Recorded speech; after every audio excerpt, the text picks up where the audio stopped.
विराटा की पद्मिनी। झांसी जिले के थाना चिरगांव में स्थित विराटा गांव एक ऐतिहासिक घटना का केंद्र बिंदु है, जिसके आधार पर श्री वृंदावन लाल वर्मा ने विराटा की पद्मिनी नामक उपन्यास की रचना की थी। प्राचीन साक्ष्यों के अनुसार जो मार्मिक सत्य घटना उभर कर सामने आती है, उसके अनुसार पास के ही पालर नामक गांव में एक परिवार रहता था। इस दांगी परिवार में श्री नरपत सिंह के घर एक बहुत ही खूबसूरत कन्या ने जन्म लिया। कमल की तरह कोमल और अति सुंदर कन्या का नाम कुमुद रखा गया। कुमुद जब जवान हुई तो इसकी खूबसूरती की चर्चा चारों तरफ फैलती गई। उस दौर में मुगल शासकों के लिए सैनिक खूबसूरत कन्याओं की तलाश में रहते थे। एक सैनिक द्वारा कुमुद की चर्चा कालपी के सिपह सालार अली मर्दान तक पहुंच गई। अली मर्दान के सैनिक पालर गांव में हमला करने के लिए निकल पड़े। नरपत सिंह को जब हमले की सूचना मिली तो उन्होंने सुरक्षा की दृष्टि से बेटी कुमुद को विराटा के राजा सफदर सिंह दांगी के यहां पहुंचा दिया। विराटा में एक छोटी सी गढ़ी थी। दांगी समाज के लोग अपनी इज्जत बचाने के लिए मुगल सैनिकों से भिड़ गए। इस लड़ाई में बहुत से लोग मारे गए। युद्ध में हाथी, घोड़े, पैदल सभी हताहत हो रहे थे। कुमुद को अपने लिए इस तरह की मारकाट बहुत परेशान कर रही थी। अंततः कुमुद ने स्वयं को समाप्त करने का निर्णय लिया और बेतवा नदी में कूदकर जल समाधि ले ली। इस घटना के चिन्ह आज भी मौजूद है। रमाकांत जी, विराटा की जो कहानी है वो आप क्या जानते हैं? एक बरैठा की कहानी, जो हमारा गांव है, जो थाना चिरगांव, जिला झांसी, ग्राम बरैठा है। यहाँ सन 1933 में वृंदावन लाल वर्मा द्वारा जो रचित उपन्यास है उसके आधार पर पड़ा है। यहाँ झांसी के पास पालर गांव है, वहाँ एक दांगी समाज के जो है नरपत सिंह दांगी, उनकी कन्या कुमुद, लड़की उनकी लड़की थी कुमुद, अति सुंदर थी और उसको जो है लोग बाग सभी लोग उसको देवी का अवतार मानते थे। तो उस समय कालपी में अली मर्दान मुगल साम्राज्य का सिपह सालार था, तो उसकी जो सैनिक घूमते रहते थे वो घूमने आए हुए, तो उसकी जो है उस लड़की पर बुरी नजर पड़ी। तो उसने जाके वहां कालपी के जो अली मर्दान था उसको बताया कि वो लड़की है, बहुत सुंदर है। तो उसने उसको अपने जो है दिल्ली में फर्रुखसियार का शासन था, तो उसको वहां अपने उनको सौंपना चाहता था कि यहाँ से ले जाकर इस जो सुंदर है वहां भेज दें। तो उसने यहाँ पर उसको बुरी नजर से जो है पकड़ने के लिए अपने जो है सैनिक भेजे। तो वहां के जो नरपत सिंह दांगी थे वो उसकी अपनी लड़की की रक्षा करने में असमर्थ थे। तो उन्होंने सोचा कि हमारे दांगी समाज का राजा जो है हैं सफदर सिंह दांगी, बरहटा के जो राजा थे, उन्होंने अपनी लड़की यहाँ पर भेज दी सुरक्षा के लिए कि वहां पर हमारी लड़की की सुरक्षा हो जाएगी। तो अली मर्दान ने यहाँ पर आक्रमण कर दिया। तो युद्ध हुआ। तो जब युद्ध हुआ तो दोनों तरफ से लोग, बहुत से लोग मरे।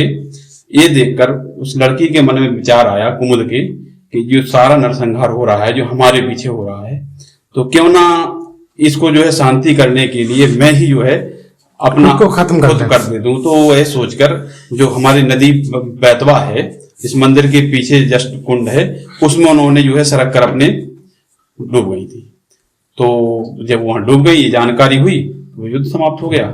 जब मुगल सैनिकों को यह मालूम हुआ तो उन्होंने लड़ाई बंद करने का फैसला किया। युद्ध में जितने भी हाथी घोड़े मारे गए, सभी को वहीं पर बेतवा नदी के तट पर एक कुंड में नमक डालकर दफन कर दिया गया, जिसके कारण आज भी यहां का पानी खारा है। इस कुंड को आज भी खरैया के नाम से जाना जाता है। जहां पर यह घटना घटी थी वह सफदर सिंह दांगी की एक गढ़ी थी। इसके एक किनारे से बेतवा नदी बहती थी।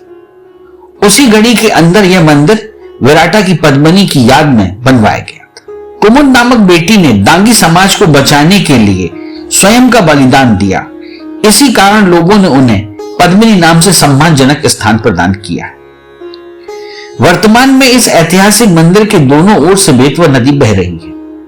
मंदिर में पद्मिनी के अतिरिक्त शिव जी की मूर्ति भी विराजमान है। यह एक सिद्ध मंदिर है जो मनोवांछित फल देने वाला है। तो युद्ध के अवशेष यानी उनसे जुड़े हुए कोई चिन्ह यहाँ मिलते हैं? जी बिल्कुल हैं। यहाँ पर जो पहाड़ हैं वहां पर आज हाथी घोड़ों के चिन्ह भी हैं, और वहीं पीछे एक कुंड है, उसका पानी आज भी खारा है। ऐसा उस उपन्यास में लिखा है कि जो खारा पानी है उसको खरगुआ है बोलते हैं। वहां पर हाथियों की जो लाशें थी उनको गाड़कर नमक डाला गया था। तो वहां आज भी बेतवा नदी में आज भी पानी खारा है वहां का। और जो लड़ाई हुई थी उसे एक उस जगह का दल सिंह भी नाम है, और एक है जहां लड़ाई हुई थी उसको लड़ाई का भी पूरा लोग हम लोग आप उसके आपकी अपनी भाषा में क्या कहते हैं? तो वहां लड़ाई का पौरा भी बोलते हैं। और ये मंदिर है, यहाँ सारे अवशेष मौजूद हैं।